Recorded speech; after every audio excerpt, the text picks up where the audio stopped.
Hey guys, so I had a couple people ask me to talk about how I do my colours.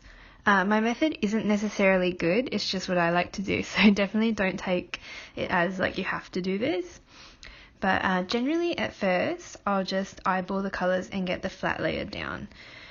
These all look alright, but they're not super cohesive. So to make the colour scheme a bit more matching overall, I'll go to the colour balance adjustment. I use Procreate, but most programs should have this. Here you can adjust on the different levels, so the light, mid and dark areas with different hues.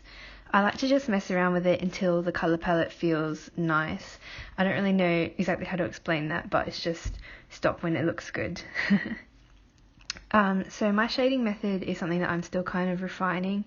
It takes a bit of time and I use a lot of layers for it, so I'm going to try and keep it simple. The first thing to do is pick where your light source is, and then on a new layer you want to lay down where the shadows are going to go. This can be messy, it's just a guide. I'm not really sure how to explain if you don't really know how to lay down shadows, but if you practice doing form studies or life drawing type stuff, it'll give you an idea. I'm not the best at it. So now that I have an idea where my shadows are going to go, I like to put an outline around them because I just think it looks cool. So on a new layer called Shadow Outline, I'm going to go through and draw in the outlines of where all the shadows are going to go. If you don't want an outline on yours, you can just fill the areas in with one colour. But this is the way that I like to do it. So I'll make these shapes closed so that I can easily bucket fill them later. And it's alright to go outside the lines at this point because in the end I'm going to use a clipping layer to get rid of that bit.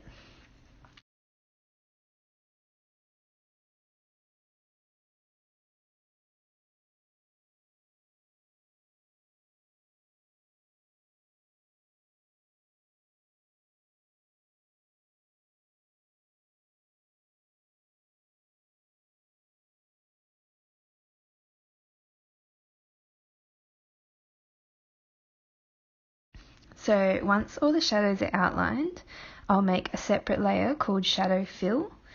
I set the shadow outline layer on reference so that on the new layer I can fill in the insides with the bucket. I'll just do this in one colour. I'm not sure if every program has reference like this.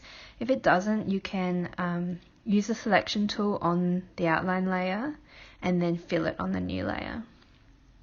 So now that I've got those layers ready, I'm going to turn off the shadow outlines for the time being. And now we can go to our flat color layer and duplicate it. I'm going to call this layer shadow color. So then I'll put shadow color layer above the shadow fill layer and set that on clipping mask. Now obviously in different pictures you're going to want to use different tones. But for a basic picture, I like to use vibrant saturated shadows. That's just my preference. So to get those, on this shadow color layer, I'm going to first go to the hue and saturation and turn the brightness down and saturation up so you get some nice bright color.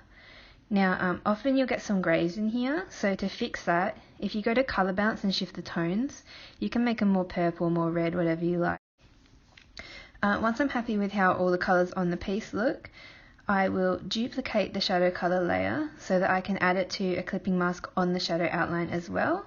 And then I'll turn the opacity on the shadow fill down a little bit, or alternatively, I'll darken the shadow outline color because I want the outlines to be visible. I want them to be like a little bit darker.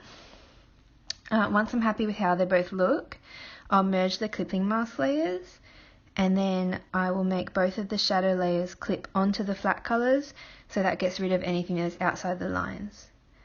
I hope that wasn't too convoluted to follow, and I'm sure there's like better methods, but that's what I like doing.